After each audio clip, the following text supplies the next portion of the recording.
Yeah, so hey everyone, hope you all can see my screen. This is Multimodal Weekly. This is a virtual webinar series hosted by the team at TwelveLabs. For those of you who are new to us, we an early stage startup focused on building multimodal video understanding foundation models.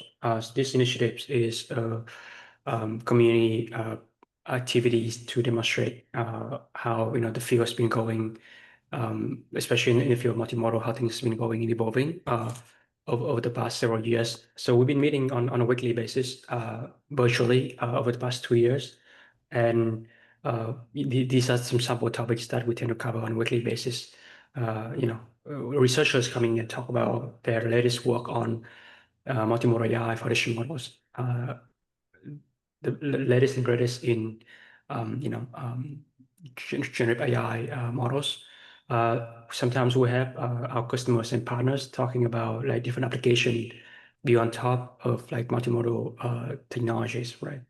We have our internal team members coming and talk about tutorials and guides with our technology platform and APIs, and we also have a pretty active Discord channel that have a lot of like members, and sometimes the new projects that I try to like feature on our developer platform.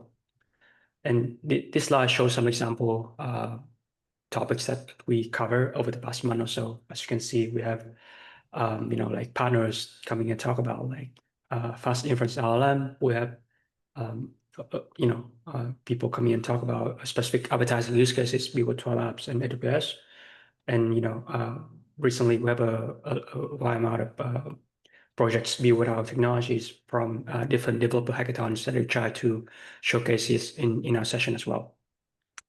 So today's session will be a mix of like research and hackathon projects. So the first speaker is Jihan Yang. He's currently a PhD student at NYU, and he will be the first speaker who will talk about his paper called Thinking in Space, which is a very interesting work that presents a new video-based visual spatial intelligence benchmark of over 5,000 question answers pair. And I think his work will double down on how like multimodal LLMs can evolve in understanding complex visual spatial intelligence concepts. And this is pretty exciting because it's one of the main focus from our research side here at TwelveLabs as well. And then the second and the third presentation will be two different projects from a recent hackathon that we did in Toronto about I guess like a month and a half ago. So Lucas and Umer, both from McMaster University, they will present their project called TrailSense, which is a natural language video search engine specifically designed for mountain biking trails. Yeah, so like a pretty interesting application for very specific use cases, right? And then we have Ashvin and Ray, who will talk about their project called ConTeX, which is a sophisticated dialect-aware translation system that can bridge linguistic barriers for Caribbean dialect speakers through comprehensive multimodal processing. And yeah, they also like use TwelveLabs extensively for their project. So we'd love to hear how that the expert building, and then the different use cases that people can use from that as well. Just a quick logistical note for attendees. Feel free to send your question on Zoom chat, and I will surface that to the speaker once they finish their talk. And if we have time at the end, we can have an interactive Q&A as well. So with that, I will start sharing my screen and I'll pass the mic to Jihan, so you can go ahead with your paper presentation. Okay, thank you, James. Can you see my screen? Yep, we can see it. Okay. That's good. Thanks, James and TwelveLabs, to having me. I'm honored to present here for our work. My name is Jihan Yang. I'm currently a postdoc associate at NYU, hosted by Professor Zaning Xie. And today I'm going to present our work that's the CVPR in that presented in Nashville. That's actually something about multimodal language model, and it's actually focused on the video large language model, their perception to the space. The title of our paper is Thinking Space: How Multimodal Large Language Model See, Remember, and Record Space. So let's take a historical perspective. traditional in computer vision. We work with space. 3D data capture like depth sensor, or multi-view reconstruction are commonly used to generate point cloud representing the geometry of the scene. This 3D representation facilitates fundamental visual perception tasks like object detection, semantic segmentation, or 3D reconstruction. However, with the rise of LLMs, humans have moved away from basic perceptual or discriminative tasks, and with the rise of multimodal models, we are interested in visual QA tasks. They are more flexible and comprehensive. For example, we might task video understanding by asking questions about a movie. These tasks think along the temporal dimension about different storyline and characters, but it doesn't require really special reasoning. We all know that humans commonly think in space. We call this visual spatial intelligence. We intuitively use it to perceive information to visualize and manipulate ourselves and other items in space. The mental rotation task, while not included in the scope of our proposed benchmark, is a classic example where you are asked to find a rotating match between the object in different perspectives. Or in real life, you will watch a video. Whether that can be a actual video or our continuous visual and temporal input from the space. Then, while in store, imagine sofa in your mind eyes.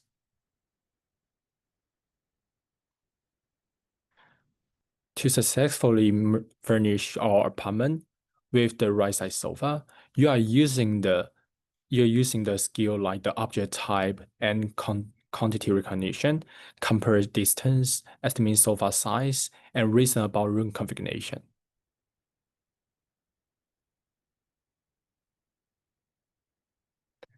How do you use your visual spatial intelligence when you watch a video? Let's try to answer how many chairs are there in this room. Even as the video continues to circle around the room, the number of chairs should stay the same. This is much more difficult than if you were counting from single image, and requires keep checking off where the chairs are in the space.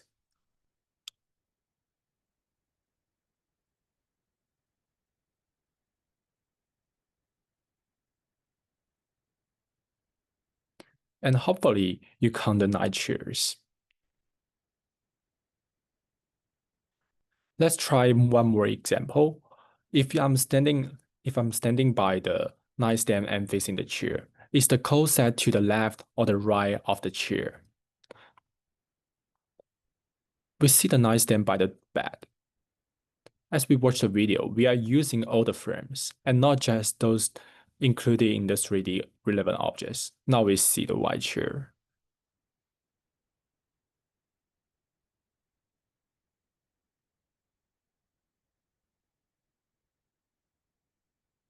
And finally, the close set. During solving this question, we are using complex skill you might not even realize you had, transforming the egocentric view to the allocentric, environment-based perspective.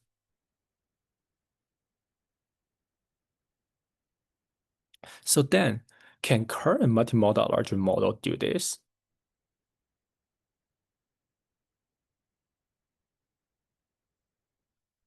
We then start to introduce the VSI bench. Actually, this is a pretty new problem in our field, and we don't yet have a solid benchmark to study. We need a way to figure out where we currently stand and how we can measure progress moving forward. For this purpose, we create this benchmark. For the common setup used in today's multimodal language model, we also designed the VSI bench as a collection of video, question, and ground truth triplets. We feed real-world video and spatial related question into the model and then compare its prediction to the ground truth. To comprehensively evaluate visual spatial intelligence, we design a subtask across 3 categories: configuration, measurement, spatial temporal, and measurement tasks. Each one look at spatial understanding from different angles. Configuration task tests whether the model understands the overall layout of the space, like how many objects are there, how they are arranged in terms of the direction and distance, and how a person might navigate through the space. For example, identify the relative direction between the door, monitor, and whiteboard. Answering there require a pretty good understanding of the spatial configuration. Spatial temporal task, like the appearance order task, asks the model to identify the order in which objects show up in the video. For instance, here, the whiteboard, bookshelf, and monitor and cabinet appear one after another. Measurement tasks are more quantitative. This include object size, distance between two objects, or the room size. For example, here, what's the length of the longest side of the whiteboard? This question tests size estimation, which you might use in the furniture shopping setting, as I previously present. Now, the tasks are clear. The next question is, how do we build this benchmark? We need real-world videos and ground truth answers, but doing all that from the scratch will take a lot of human efforts. It's not scalable. But here, we find another way out, repurposing existing 3D datasets.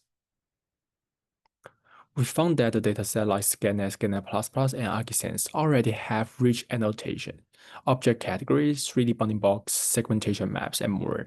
With this, we can generate a bunch of meta-information that each send like object counts, object size, or room size. And once we have that, we can generate QA pairs automatically. The whole process is done with human in the loop, rapidly verify and filter result. Using this pipeline, we are able to scale up VS Bench to over 5,000 high-quality QA pairs with reasonable human effort. Now the benchmark is done. Let's see how current models' visual spatial intelligence are. We evaluate many representative multimodal large models, include commercial models like Gemini 1.5 Pro and a range of open source models. We also include chance level as baseline and human performance as a reference.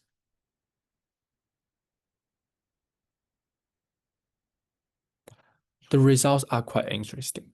Models like Gemini 1.5 Pro clearly outperform the chance level baseline and show some level of spatial intelligence.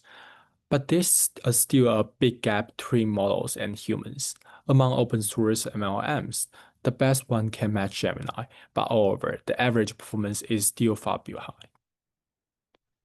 When we dive slightly deeper into the performance of individual subtasks, a clear divergence emerges between human and models. Humans have clear advantage in the configuration task and spatial temporal task with near perfect results. However, for measurement-based tasks such as the size and distance estimation, the performance gaps narrows significantly. In some cases, models even surpass humans in estimated object size. This result gives us an overview of current level of visual spatial intelligence. Okay, then we don't just stop here. We wanted to dig deeper.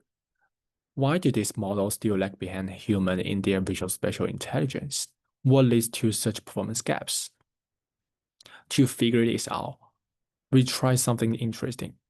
We ask the model to explain their own answer, a self-explanation method used in NLP. We analyze erroneous explanation and found errors to be of three types: visual perception, mainly object recognition mistakes, linguistic intelligence, logic and math mistakes, and spatial reasoning. For spatial reasoning, we break it further into relational reasoning, errors in distance, size, or direction, and egocentric allocentric transformation, errors in perspective taking or spatial layout. Out of 163 incorrect samples, 71% are due to faulty spatial reasoning. So spatial reasoning is the main bottleneck for this model on VSPy bench. Next question. Can we borrow successful linguistic reasoning techniques to benefit spatial reasoning? We start with the train of thought method, which lets model think step by step. It often helps in language and general video understanding tasks. But on VSI bench, the performance dropped by over 4%. Two other advanced variants also hurt performance. This means scaling linguistic reasoning can hurt spatial reasoning. So far, we have focused via self-explanation and train of thought methods on the language side. But we think about how human spatial reasons. We build a mental map in our heads almost unconsciously. This made us think, could we use the multimodal models, the mental maps? To do this, we ask the model to estimate each object's location and category on a simple 10 by 10 grid, representing the space from the video. When we compare these predicted maps to the ground truth, most are off. But if we zoom in and look at the local relationship, something interesting emerges. Objects they are close together in the cognitive map tend to be close in ground truth too, as the group in the light colored box. To confirm this observation, we make a quantitative assessment. We measure the distance between every pair of objects in both the predicted map and ground truth, and group them by the distance range to see if accuracy changes with the distance. The numbers confirm our intuition. Multimodal large models are good at judging this short distance, with a 64% accuracy at the closest bin, but accuracy falls sharply as distance increase. So this suggests that multimodal large model does not build one global map. Instead, it forms local maps. This leads to a new idea. What if we explicitly ask the model to generate cognitive map before answer the question? We try this with Gemini 1.5 Pro. On the relative distance questions, its performance rise by 10%. And even better, if we give the perfect cognitive map, performance drop by 20%. That's interesting, especially when the train of thought degrades the performance. Although this is preliminary and only on the distance question, it suggests that there might be new ways for spatial reasoning beyond the linguistic reasoning techniques people might gravitate toward in the multimodal area. So in summary, we introduced VSI Bench, a challenging video-based visual spatial intelligence benchmark for open and closed source multimodal language model. And there are 4 takeaways. First, multimodal language model exhibits subhuman visual spatial intelligence. Second, visual spatial reasoning, as opposite to visual perception or linguistic intelligence, is the main bottleneck. Third, linguistic prompting techniques can be harmful for spatial reasoning.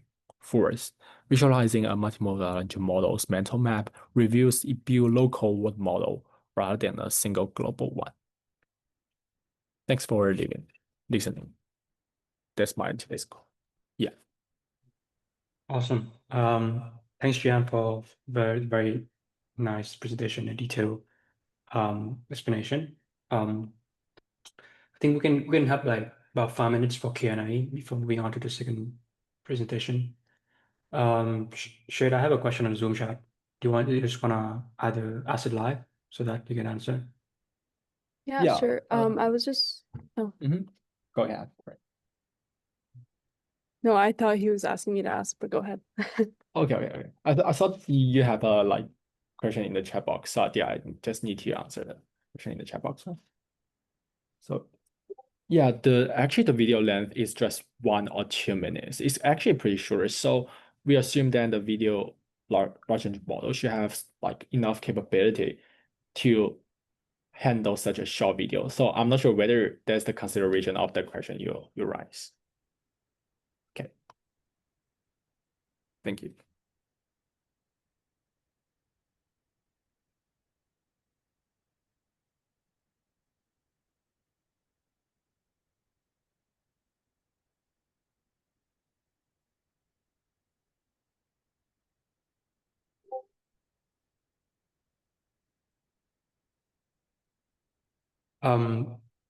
Maybe another question from me is, what is the future direction of this benchmark? What's your plan for incorporating more open source and closed source model and new tasks, right, to evaluate the visual and spatial intelligence of this model? Yeah, that's an interesting question. Like, I think moving forward, we believe that video actually consists of several primitives. Like the currently most research are focusing on the activity human doing, but another primitive is like the other community, like the 3D reconstruction community doing like the research like the VGT. They are always focused on the space. So we hope to bring like both these two primitives into multimodal large model develop. We believe that's both important, especially towards in the future like application in the the AR, VR, AI glasses, and also the robotics. They should both handle the understand the space and also the human activity they are doing. So we hope that we can moving forward to include human dynamics in the video and along with the space and probably put it in a more real setting. Like we can have a multiple space. I mean because human a robot always moving from space to space. So there's something more grounded into real world application for that. Yeah. Yeah, okay. Makes sense.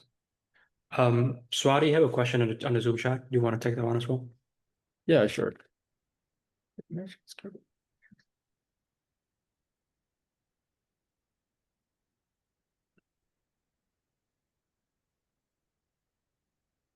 Yeah, that's a good question. Like, I believe there are if the image can actually capture two objects, that would be easy. Like the real question is if the two objects are actually pretty far away or they are not even in the same room. Like assume that your house probably you have multiple rooms, but you clearly know their relative direction. But probably showing in the video, they can be very far away, two friends. So in that way, you probably need to understand your ego, your ego movement in the space. Then you can estimate the direction according to this several objects. I think that's more like that you should calibrate yourself in the space and then understand your you keep understand the direction, your direction toward different objects in the space. Then you can answer this question. Awesome. Thanks, Jihan. Due to time, because Thank you. I want to move on to the second presentation. If you have more questions for him, just ask in the chat. And definitely take a look at this paper. Lucas and Umer, do you guys want to start sharing your screen?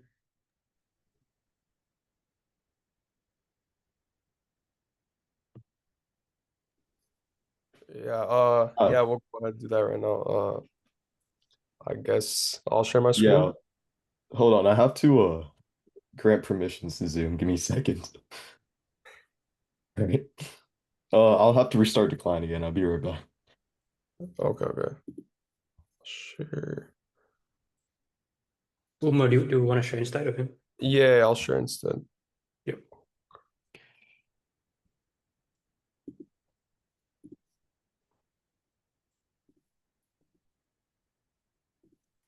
Wait, actually, it's gonna have to be on Lucas's thing.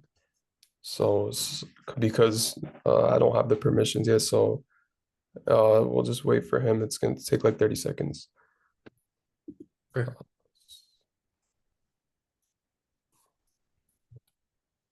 Sorry, that was. Oh, can you see now? Yes, we can see it. Okay. So this is our project, TrailSense. It's an application of using TwelveLabs to do something that might not commonly be seen with most video intelligence. So it's just kind of a specific way to use it. Yeah, so I guess the idea was, oh wait, Lucas though, next slide. Before we talk about just a bit about me and Lucas, so we're both second years at McMaster, and we made this for Hack the Six in Toronto about a month and a half ago. So yeah, the problem is that most people don't really think of mountain biking as like they kind of see it as like a dangerous sport, and I get that, I guess that makes sense, but they miss out on like all the beauties of seeing the trail and stuff. And also when mountain bikers want to look for a trail, they have to search by location, and they don't really have a way to search the trail they want by the experience that they want. For example, like I wouldn't know if the trail I want has a good view of the sunset. So the solution would be to use something like TwelveLabs to search for trails by what I want. Like for example, if I want a trail with a nice view of the sunset, I would use TrailSense to get that. Yeah, so why TwelveLabs over other tools? So we chose TwelveLabs for video analyzing tasks over other tools like as your video indexer because it's very simple and intuitive to use. So the Node and Python SDKs on the website allowed us to easily integrate it into our app.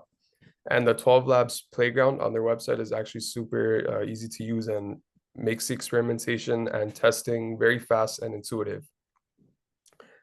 Unlike the more complicated platforms, TwelveLabs focuses specifically on video understanding and is better at generating timestamps and retrieving data, which meant we could quickly extract precise moments from trail footage without needing to deal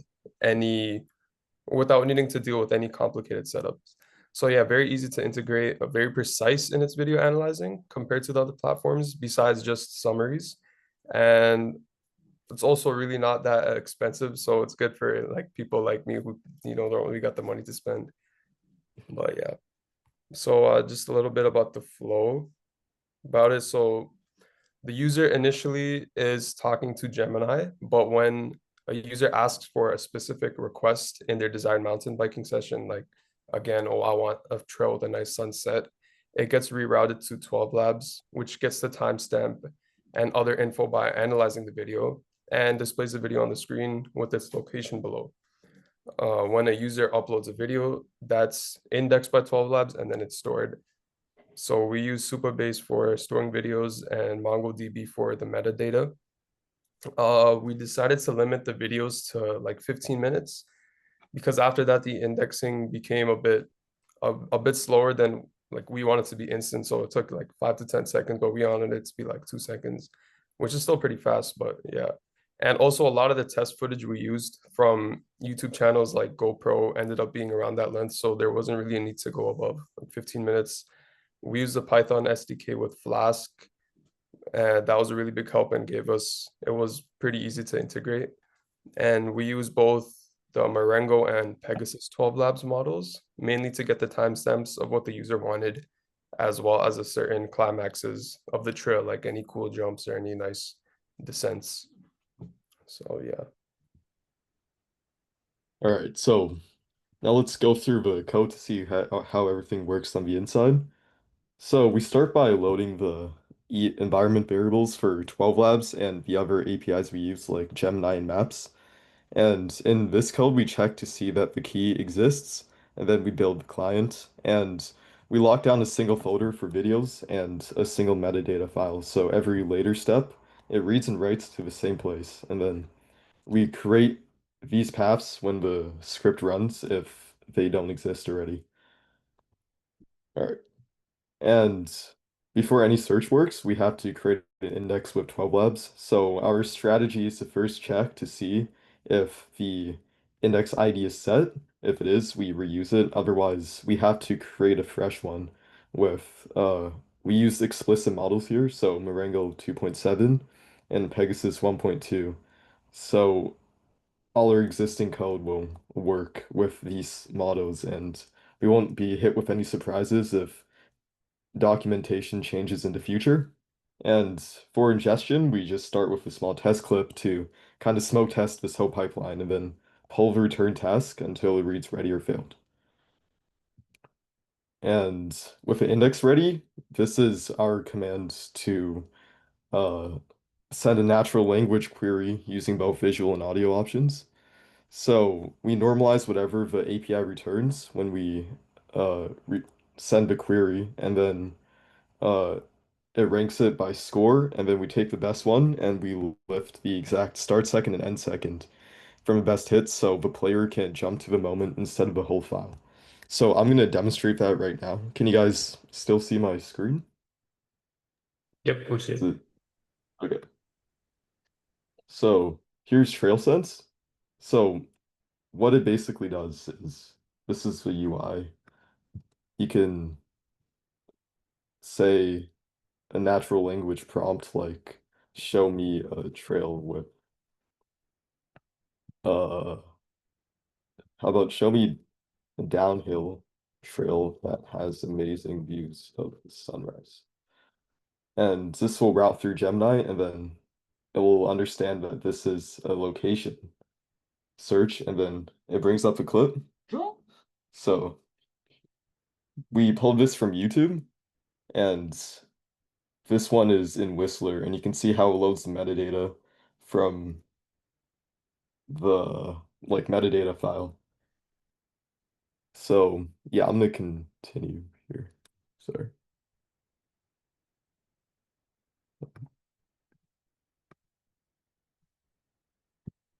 And this is our prompt for Gemini. So every message, it takes the same first step. It's you're a helpful mountain biking assistant for TrailSense. And it basically checks to see whether the user is looking for a location or general advice. So I put the entire prompt here. It says like determine the user is looking for like blah blah blah. And it returns a JSON response with whether it's a location, and if it is, it has a short response. If it isn't, it returns a longer one. So I'm going to demonstrate that right now too. So you can say what kind of helmet is recommended for mountain biking. And it routes it through Gemini. It says for mountain biking, you want a helmet that reaches like standards, and you want like good safety. So yeah. And just finally, I'm gonna talk about our endpoints. So for search, TwelveLabs, uh, sorry, it takes a video file. No, sorry, for upload, it takes the video file and writes it into the video directory and records the metadata. And if the metadata isn't like great from the summary, what we do is we take the summary and ingest it into Gemini to use it as context to determine more details about it. And then search takes the natural language query. Sorry. Okay, search takes the natural language query, runs a semantic search against the index, and then the Gemini route just basically sends a request to Gemini. So now we'll do the faux demo, and maybe Umer, you want to like display how it works? Sorry, for the full demo? Yeah, like you can like the maps and stuff. Weren't you supposed to download? Yeah, so the UI is pretty simple. It's just a simple dashboard, and basically it takes these details from the metadata associated with the trail, and it also has the coordinates, so you can display it on a map. When you take these coordinates and like the time taken from the EXIF data from videos, which is usually present when it's recorded with a GoPro and stuff because it has a GPS in it. And here's the upload page. And you can see how it takes the trail stuff. And here are the test videos we have, and you can kind of go through them. Yeah. And here's a demo and future goals. Yeah, so hope you guys enjoyed that demo. So just like next steps that we kind of want is we want to improve upon our app. We would try to implement something with FFmpeg where the trail segments that the user asks for are automatically extracted using the timestamps from the TwelveLabs API. And then we would use FFmpeg to like make a new video or extract that segment from it. So these clips would probably be played below the full ride video, providing users with a second relevant video to be downloaded or just viewed for convenience. Additionally, we would try to use FFmpeg to slow down these critical segments, like kind of like a slow-mo on like all the cool parts, just, you know, to make the user experience better. And yeah, second point would be For the initially we wanted to train, like not train, but fine tune an existing model to help with the mountain biking advice. So we would train it on things like mountain biking forums, uh, like safety regulations, stuff like that. So it could give more accurate information and uh have more like be more aware of the lingo surrounding like mountain biking because sometimes there's things like berms, which if you don't know are kind of like when you ride a bike, there's like walls you can ride on. So yeah, if we fine-tuned it, it would give more relevant advice and can probably provide better safety ratings and metadata. And yeah, that's it. If you guys have any questions, we'd love to answer them. Awesome. Yeah, thanks. I appreciate the live demo. I think the UI is very very nice, very well designed. The React, very modern interface, which is really cool. The incorporation of the metadata and the Google Maps coordinates is also like very visually appealing to help convey the the user experience benefit, right? Associated with the trail. So all this smaller the design aspect, I think make the project like very complete, right? Thank you. Also one thing on your last slide about like the future direction, I think like our Pegasus model actually can also like did a lot of the stuff that they use Gemini. In this case, right? Like the prompt that you send to Gemini, I think can be configured for Pegasus so that it can provide like advice and the details. Yeah, so there's just one note that when you try to compare and contrast like the quality of the video language model in this scenario. Awesome. Yep. Well, thanks for having us. It was a good opportunity to let us present this. Perfect. I think due to the time constraint, let's take any question for Lucas and Umer via Zoom. Yeah, and with that, I have Ray and Ashvin as the last group to present. Do you guys want to share your screen? Oh yeah, for sure. Hey everyone.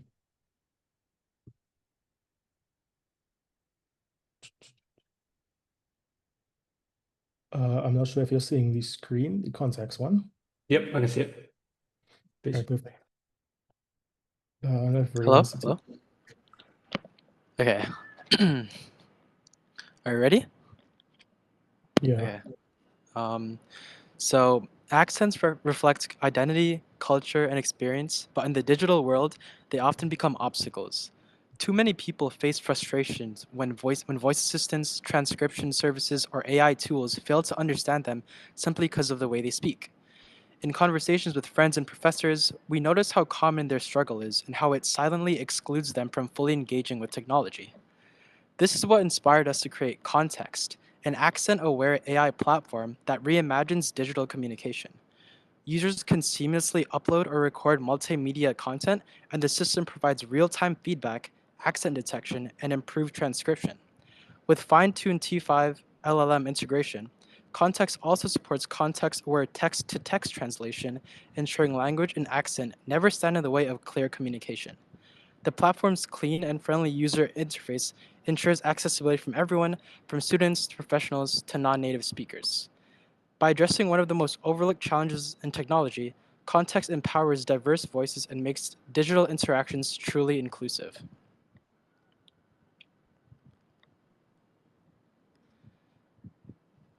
And here are some of the challenges we face of dialect translation.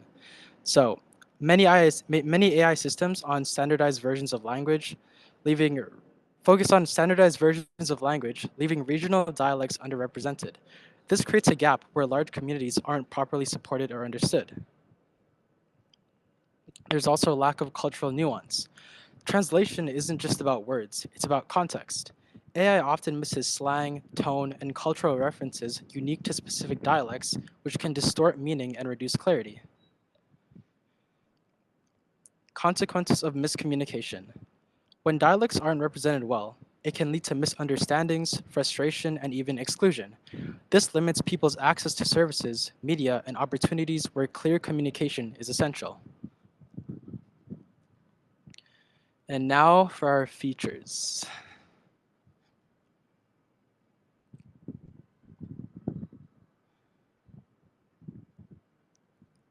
So, our project has a few key features. First, you can either upload a clip or record your own audio of videos directly. We also support text-to-text translation, so you can type something in a dialect and have it converted into clear, standardized text. And finally, to keep the interface simple, we added a clear button so users could quickly reset and start fresh without any hassle.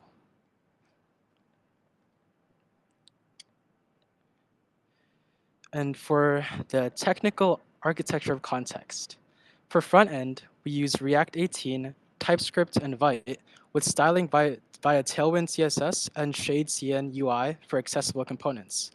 The core logic was built in hero.tsx, which handles text, audio, video input, and sends it to a Flask backend for translation. State is managed with hooks, and the Vite built app is served by Flask. Okay, so for the backend development, the backend is obviously a Flask application. This is where all the processing happens. So there are two main API endpoints for the backend. The translate endpoint, which handles both text and file inputs. So if a file is uploaded, it's first converted from audio to video if needed, then passed to the TwelveLabs API for transcription. And then once we have the transcript, it's then passed into the model to translate to English, start in English. Afterwards, obviously, the second main one is obviously the record API, which handles live video recordings. So you are able to obviously capture obviously a live video, where it be 10 seconds or 15 seconds or so we're limited to, and it translates it, uploads it to TwelveLabs, translates it, and obviously runs the translation. The backend is simply obviously the backend responds obviously in JSON with both obviously the original text and the translated text. Error handling is also in place to obviously to catch issues like failed translations or transcriptions or obviously missing inputs. So in short, the backend is quite simply the glue between the front end, the transcription service, and obviously the translation model. After which now the other flow is obviously the AI and data pipeline. So the entire pipeline is obviously controlled by scripts. These scripts are obviously written obviously in Python. So we have obviously you get your data, you pre-process it, you fine tune it, and then you evaluate it. So just to go more in detail with the scripts right now, we have obviously the data itself. So in order to get the data, it's run by the get YouTube comments pipe.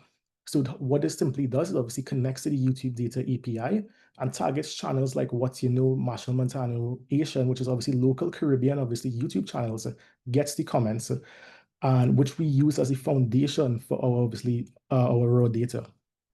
Yeah, it extracts it obviously to a CSV file, and then obviously we merge the comments and translations into dialect to English pairs, creating obviously the foundation for everything that follows. Yeah. So this is obviously the raw CSV file taken from obviously YouTube and obviously other sources.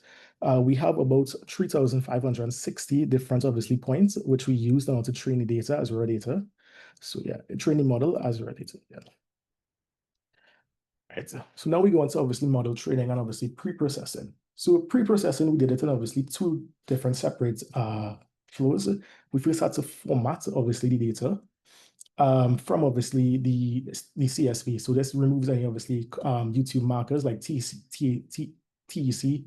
and obviously it wraps obviously the dialect phrase in obviously a structured prompt.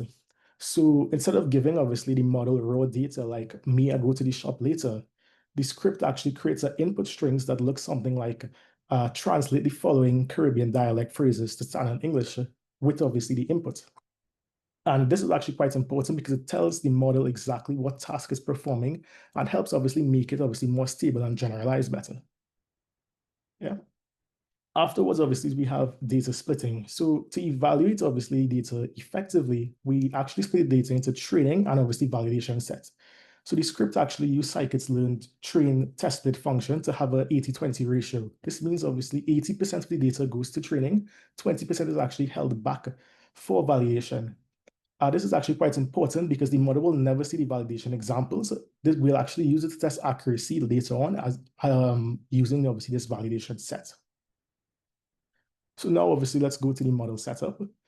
Now we are currently using obviously a T5 based model, which is a sequence-to-sequence transformer. This means that obviously if you give it a sequence of words, like a dialect sentence, it learns to output another sequence in words, in this case, translation in English.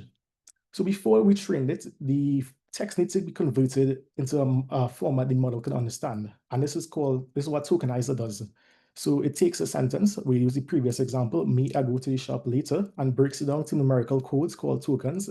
And the tokens are quite simply just IDs that the model could process. Because obviously sentences vary in length, we need to obviously either truncate or cut off very long ones or pad shorter ones so that they're all in the same length. In this case, we use obviously 128 tokens as the max length. Padding also makes sure that when we group multiple sentences together, like in a batch, they all line up and the model doesn't get confused. Finally, we use something called a data collator, which is like a smart batching like assistant, which handles the padding automatically and applies mask. Mask tells the models which tokens are like words and which are just filter padding. And without this step, the training would be actually noisy and inconsistent. Now, an important part of obviously the training was not just training the data on obviously training the model on obviously data from the comments, but actually also training it on data from TwelveLabs outputs. There were actually certain words with TwelveLabs that gave trouble in the translation, which we actually helped to fine tune. So for example, these are just some examples. So this was the output from obviously the TwelveLabs API. They say I'm moving breathless. This is the actual lyrics. And then this was the standard English translation. And there were a few different outputs like this in where we had to actually just input in manually and obviously go and repeat and train back. And it was like an entire process that we had. So yeah. And coming back to the training now.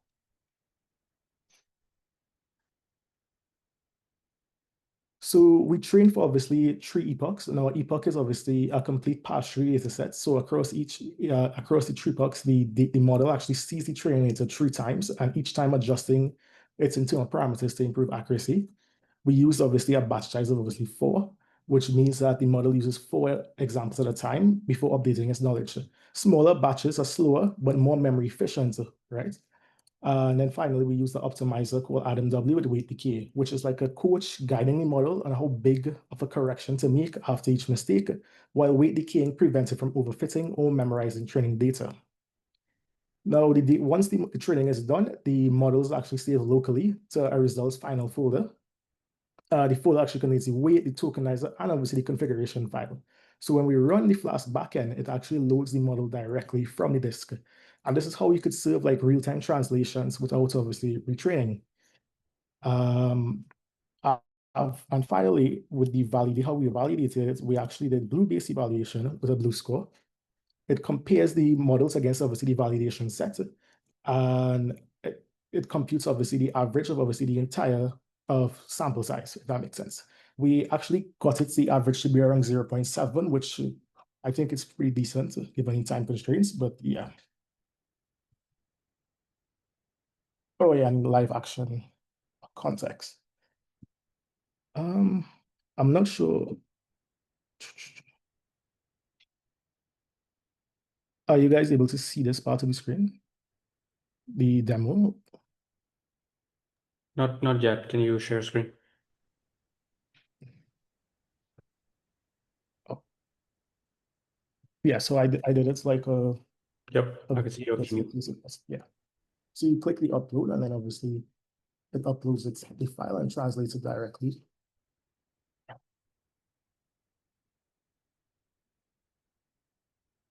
yeah, outputs the text here. There's also upload via, you can obviously type in something as well. So you have voice be seen, which when translated means obviously what's up or how you're going. For enough, which is like enough. Yeah. But here, back to it. I'll back to Ray to continue the rest. So here are challenges and learning experiences that we faced while developing ConText. One of the first challenges we faced was data. Training an LLM required not just a lot of data, but high quality and consistent data. Even though we focus on one specific accent, the Caribbean accent, the hardest part was simply finding enough clean sources to train the LLM on. This ties to another challenge we had, which was handling slang itself. Since slang changes so quickly and varies across regions, it was more complex than just working with pronunciation. We needed broad and diverse datasets that captured real conversational slang without overwhelming the model with noise. Another challenge we faced was latency in the processing pipeline. Since the system needed to work in real time, latency was a major hurdle. Heavy pre-processing and large model size initially caused noticeable lag, which we optimized by streamlining the pipeline and removing unnecessary or repetitive steps to speed up the process. We also had deployment considerations. Throughout our deployment process, we had to think about scaling the system for multiple users, ensuring compatibility across devices like desktop, mobile, and handling hardware constraints like memory and GPU limits. These real-world considerations shaped how we package and serve the model. And arguably, the biggest challenge we had was learning how to fine-tune the model itself. Since this was our first time training an LLM, fine-tuning was a steep learning.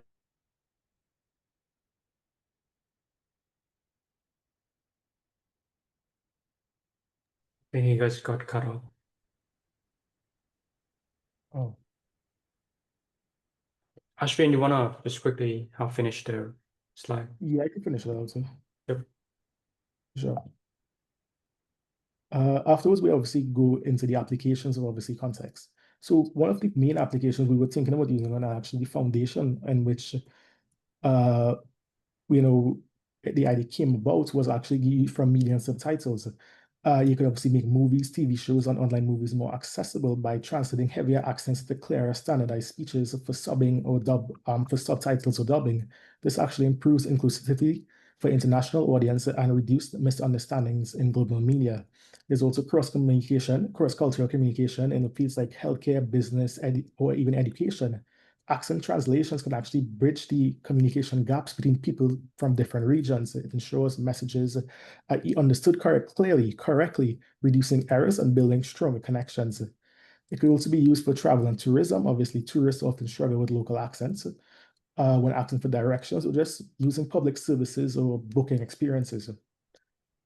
Accent translations can act as a live assistant, making travel smoother, safer, or more enjoyable by reducing language barriers. And lastly, but I think most importantly, cultural inclusion for underrepresented voices. So speakers with heavy regional or minority accents, like including mine, are often misunderstood or mislooked. I remember when using Waze, Waze doesn't even understand when I speak to it where I want to go. I have to tell it most often than not 3 times over. This tool can help obviously amplify voices, making them more included in conversations, workplace, or even obviously apps themselves. So the future directions for obviously ConText. Right now, we want to expand dialect coverage. It only works currently for obviously Trinidadian accents and slangs. We obviously intend to expand beyond the Caribbean and obviously throughout the entire world.